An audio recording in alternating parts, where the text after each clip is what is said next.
আসসালামু আলাইকুম সবাইকে ওয়েলকাম জানাচ্ছি আমি বিনথি আমার ইউটিউব চ্যানেল বিনথিস লাইফস্টাইলে। আশা করি সবাই ভালো আছেন। আলহামদুলিল্লাহ আমিও ভালো আছি। আজকে আমার বাসার হোম ট্যুরটাই আপনাদের সাথে শেয়ার করব। চলেন শুরু করা যাক। শুরুতেই মেন গেট থেকে হাতের ডানে ছোট্ট একটা অ্যাকোরিয়াম রেখেছি। এখানে অ্যাকোরিয়ামে আসলে এখনো ওইভাবে মাছ নেই, ইনশাল্লাহ মাছ দিব।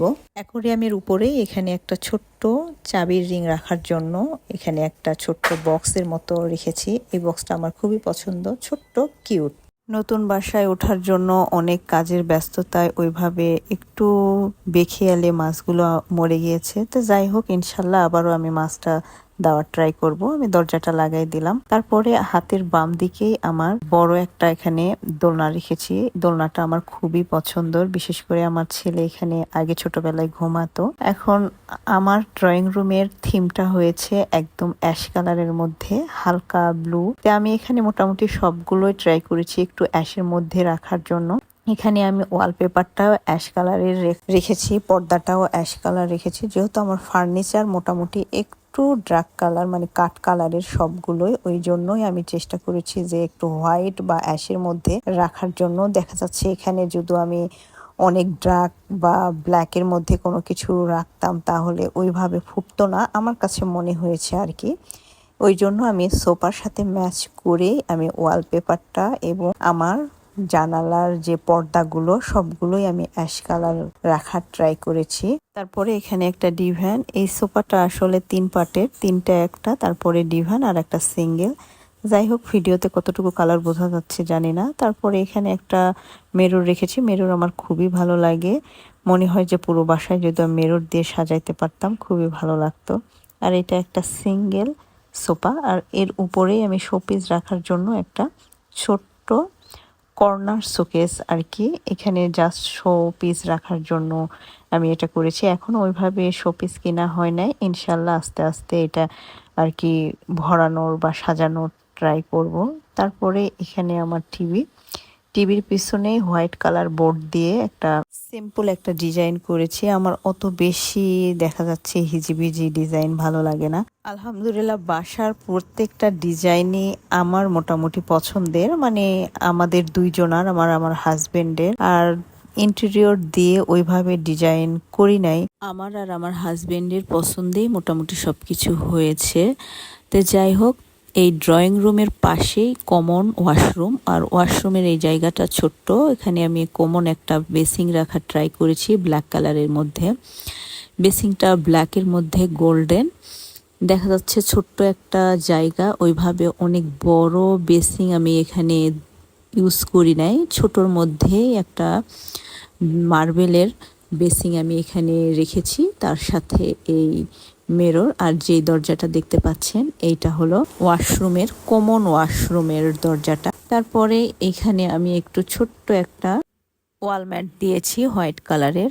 তারপরেই পাশেই হলো ডাইনিংটাও আমার অনেক সিম্পল, ওইভাবে এখনো কাজ যেহেতু শেষ হয় নাই বাসায়। তার পাশে এখানে ছোট্ট একটা ওভেন র্যাক রেখেছি। আসলে নিজের বাসা যেমনই হোক না কেন, সেটা যদি সিম্পল আর একটু পরিপাটি হয় অনেক বেশি ভালো লাগে। আলহামদুলিল্লাহ বাসা যেমনই হোক আমি সব সময় চেষ্টা করি সিম্পলের মধ্যে একটু পরিপাটি গোছানো, একটু পরিষ্কার করে রাখার জন্য। জানি না কতটুকু পেরেছি বা কতটুকু ভালো লাগছে আপনাদের। যাই হোক, এরপরে আমার মেয়ের বেডরুমে চলে আসলাম। ও একদমই সিম্পল পছন্দ করে, আমার মতো বেশি হিজিবিজি বা বেশি ফার্নিচার একদম পছন্দ করে না। তো শুরুতেই ঢোকার সময় এখানে 2 বেডের একটা ছোপা রেখে দিয়েছি। আর এখানে ওয়ালপেপারটা ওর পছন্দ মতো এখানে লাগিয়েছি। ওর এই ওয়ালপেপারটা খুবই পছন্দ। এখানে একটা ডবল বেড রেখেছি। ও একদমই আবার ছোট বেডে মানে ঘুমাইতে পারে না, ওর সব সময় চাই যে একটা বড় ওর বেড থাকবে। এখানে ও পড়াশোনা করে। ওর বেডরুমে ওইভাবে অনেক কিছু রাখি নাই, একদমই সিম্পল একটা খাট, সোফা, দেখা যাচ্ছে পড়ার টেবিল আর একটা আলমারি সাইডে রেখে দিয়েছি। মেয়েদের মনে হয় আসলে বড়, যত বড়ই আলমারি হোক না কেন তাও মনে হয় ছোট হয়ে যায়, তাই না বলেন? আমার মেয়েকে এত বড় 3 পাটের একটা আলমারি দিয়েছি, তারপরেও তার জামা কাপড় দেখা যায় যে সোফার উপর, বেডের উপর, এখানে সেখানে ছড়ানো থাকে। আলমারির পরে একটা ছোট্ট ড্রেসিং টেবিল।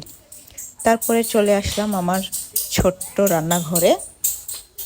রান্নাঘরটা আসলে মোটামুটি ঢাকা শহরের খুব বড় স্পেস আর কি পাওয়া যায় না।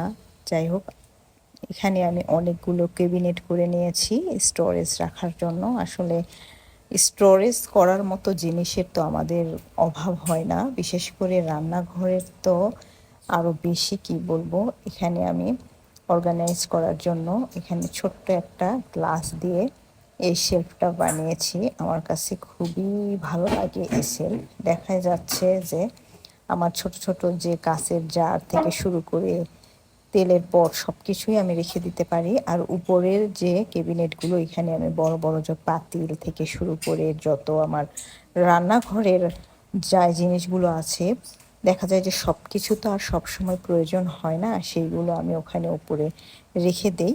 যখন যেটা প্রয়োজন হয় তখন সেটা নেমে কাজ করি।